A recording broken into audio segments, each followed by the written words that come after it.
everyone for joining us again for the latest in our special series of the Informs What's Your Story? It's an interview series featuring fun and informative conversations with the 2022 Informs annual meeting Plenary speakers. And I am so thrilled. I'm Brad Weaber. I'm so thrilled to be your host again this year and looking so forward to this interview coming up.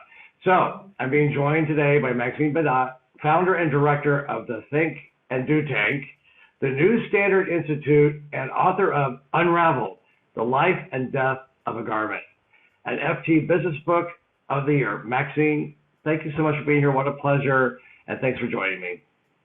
Thanks so much for having me. It's such a pleasure to be here. Great. So let's dive into this. So you have spoken at some of the world's leading conferences and have been regularly featured as an expert by Bloomberg, Forbes, Vogue, CNN, and the Huffington Post. So what made you and why did you decide to come to speak at Informs this year? Well, I think it's so important to actually communicate and speak with and meet with and learn from and share ideas with the actual practitioners leading in the space.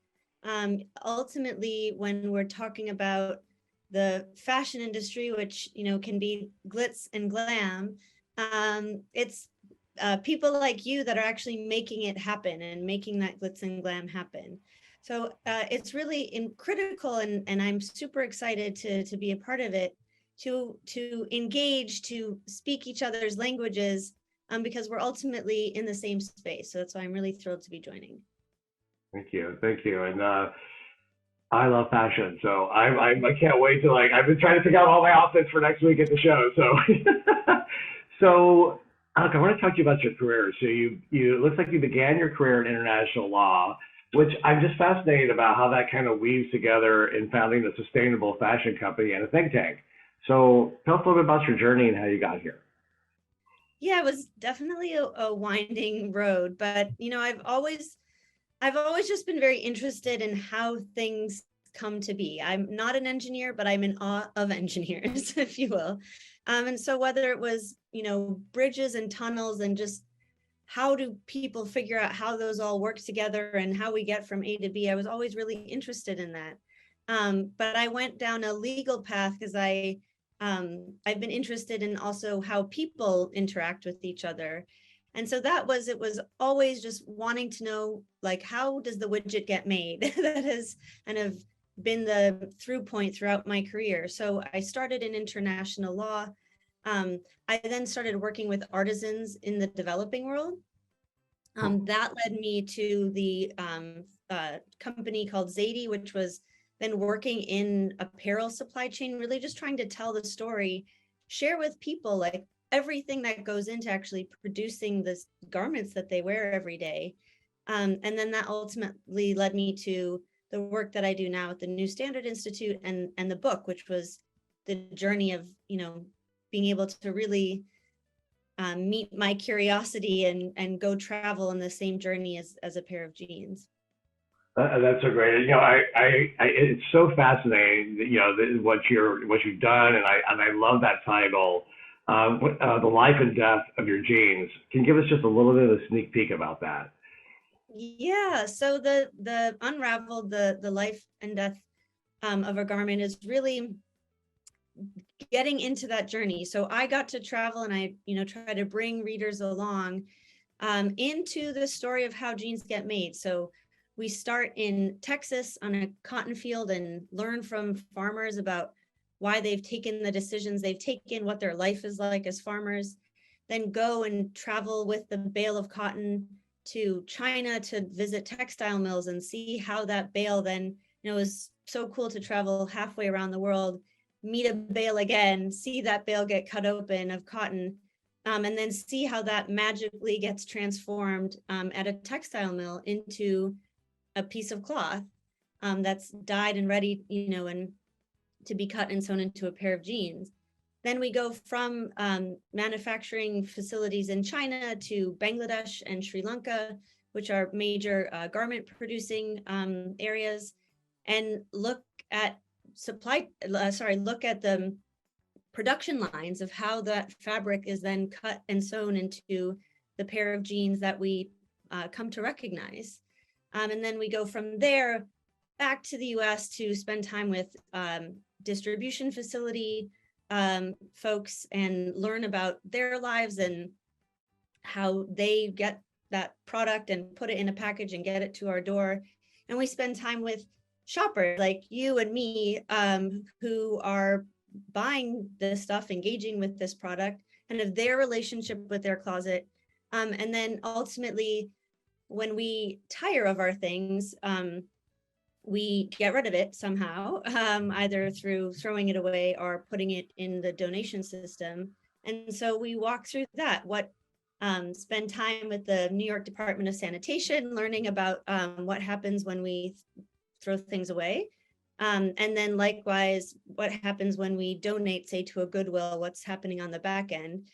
And that leads me to Ghana, to the secondhand, a major secondhand clothing market and industry, to see, the ultimate, the death of the garment, if you will. So it spans really, as the book said, from life to death, and pulling in together, economics and history and people, most importantly, that really bring us to where we are today. So, wow, I'm sitting here thinking about all those choices I've made, and I walk in, I see maybe in the window, I look at something on a rack, I think, oh, I like that. I hope it looks good on me. Let me try. Okay, good, done. And what you just walked through, the story and the way it touches and who it touches, and also how it affects the planet, that is amazing. So, how many pairs of jeans do you own? I wear jeans very often. I mostly live in my jeans, so I would say I probably have about 13 pairs of jeans. But jeans are incredible product in that they were invented for their durability. Mm-hmm. They were made for sailors to withstand the workout outdoors. So they've lasted me a very long time. That's not where the rest of the fashion industry is really going. But jeans are a great product in that they really are meant to last, meant to be worn over and over again. Yeah, it's funny. I think back to like as a child to now about what jeans were, and the practicality and the durability as a kid, and then also working. And now you're not fully dressed without a great pair of jeans, with a jacket or anything. So it is fascinating. Sadly, I own 23 pairs, and the reason I have 23 is because I have the pre-COVID set that I hope I can get back to someday. I have these, so. I likewise, I am 7 months pregnant, as you will soon see, and I also have the maternity jeans and the rest of my closet, which I don't get to visit that often. Well, you'll get back there. Well, congratulations. Okay, so I know I'm curious. I know the audience is curious. So you mentioned a little bit about this at the beginning, about how you started your career in a different way. And then, this is a unique field, but you kind of walked us through a little bit of this. So, but when you think of analytics and data science, like what does that mean to you? Yeah, so it's quite interesting because I'm quite intimidated. But I think, I look at the points along the chain of where there's really been industrial engineering, and analytics have really been applied to make the system more efficient. That is on the cotton farms for sure. And then, really with the garment producers, you can see I met several industrial engineers while spending time in places like Bangladesh and Sri Lanka and China. And you can see the output that they are, trying to create in a certain amount of time, and this kind of language of efficiency. And so there's, and let alone when those products are shipped around, because we've gone around the world, sometimes more than once for a product. So there's all along the way, data and engineers that are working through this field. And I think what was just important to me for the book and important to me for my career is that we translate that language of efficiency to what is actually happening on the ground. What does it mean for the garment worker who is part of these production lines? I can just very distinctly remembering, walking through one production line, and they kind of have lights at the end of each line that would light up if something was backed up, so they could see, have a very visual clue of the efficiency of those lines. Well, then you have to speak to the garment workers about what does it mean when they see that red light? What's happening in their head? And I think the future of data analytics is integrating some of these efficiencies with other sectors like psychology or nutrition, so that we can use the great minds to produce an efficient product, yes, but keeping in mind the kind of the costs that haven't yet been included, like the lives of workers or the planet. And so I think that's really the exciting kind of field of the future. And even being able to have these conversations is like, how do we integrate law? How do we integrate psychology? How do we integrate nutrition? How do we ensure that these efficient systems that we are creating are sustainable ones as well? It's interesting as you're talking, and sometimes people think, oh, garment district in New York is kind of like a one-stop thing there, and you've touched on so many different countries and who all touches. And I was thinking about, a lot of the clothes that I buy, I'm glanced at the label to see, where they're made, and it's quite global. There's no question about it. And I can see what sustainability is so critical. So we're going to switch a little bit here and go kind of over to the nonprofit side. So you're an ambassador to the Rainforest Alliance. Can you give us like a little snapshot of what that is? Yeah, so the Rainforest Alliance does amazing work around the world, working in the agricultural space, trying to find the solutions for how do we get great agricultural products, and keep in mind the planet and the growers actually growing the product as well. So it's been interesting actually in the world of my book to come across these commodities end up interwoven, like in a place like Sri Lanka, where they're growing tea and cutting and sewing jeans at the same time, to be able to see kind of Rainforest Alliance certified fields.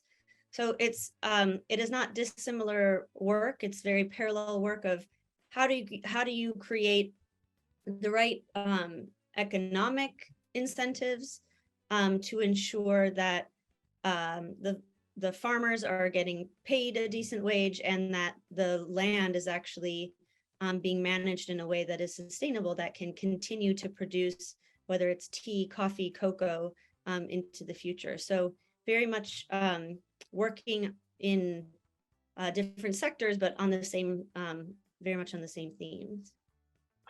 It's amazing. I'm enthralled by just the way you're connecting everything together. So I can't wait for your plenary.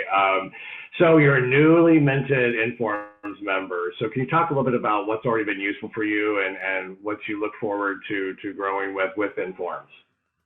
Yeah, I'm so looking forward to meeting everybody and talking to folks. It's an entirely new industry for me, but it's such a critical. It's kind of the heart and soul at the end of the day of all industry. And so I'm so excited to meet folks, to engage with everybody.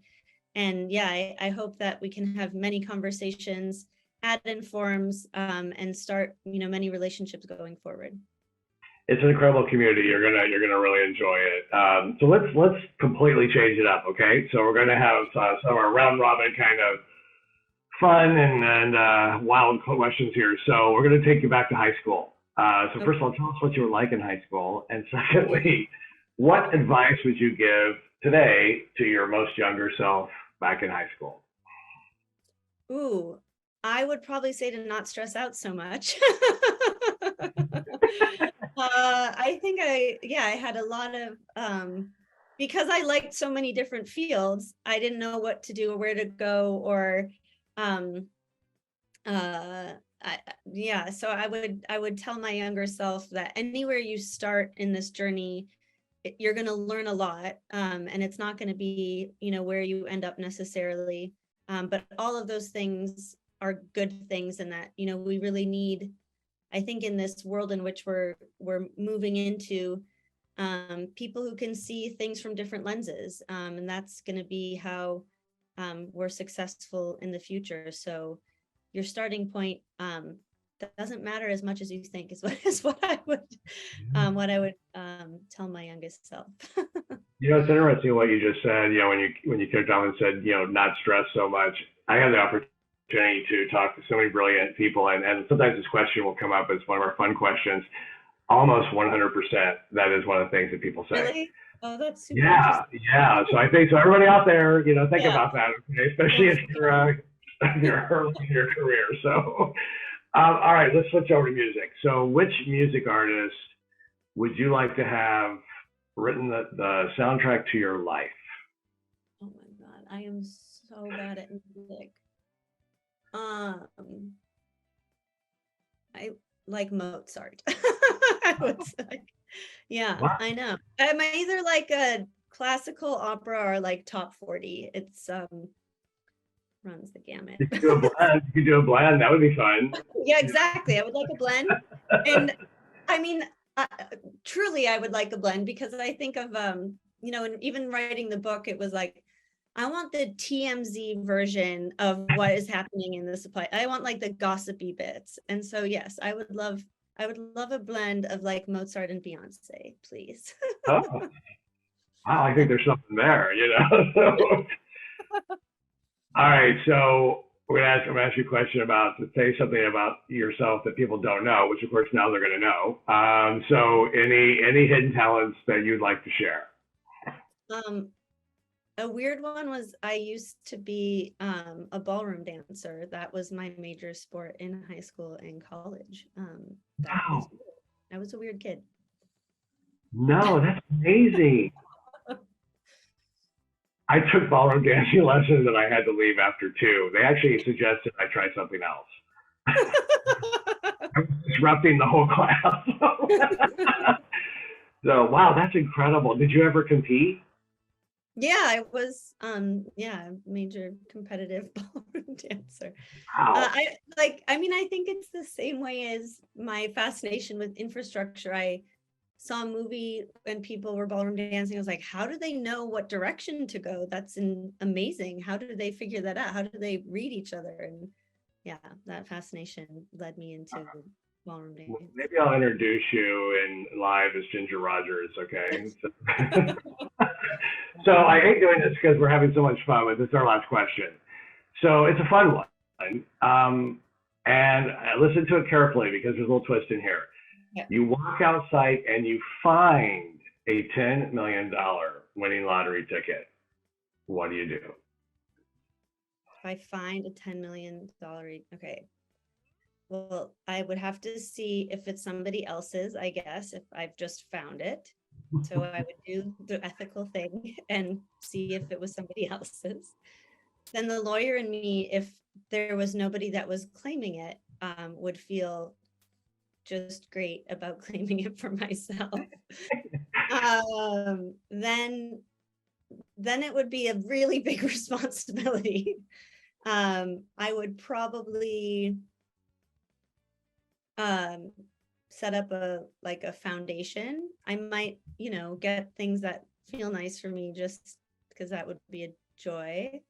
But yeah, I would then dedicate my time to figuring out what is the most thoughtful way to use those funds to kind of fundamentally change the system. So I would honestly continue to do the work that I'm doing, but I would, then have financial resources to do even more of that. No, absolutely. No, that's wonderful. So, darn, we have to close it up, but we'll see you in a few days. Even though I know I'll be in business attire, I'm going to make sure I pack my best jeans in case I see you outside of the meeting. So I can't wait to see you in Indianapolis. Thank you so much for your time today. This has been a lot of fun. A lot of fun. Thank you so much. Pleasure.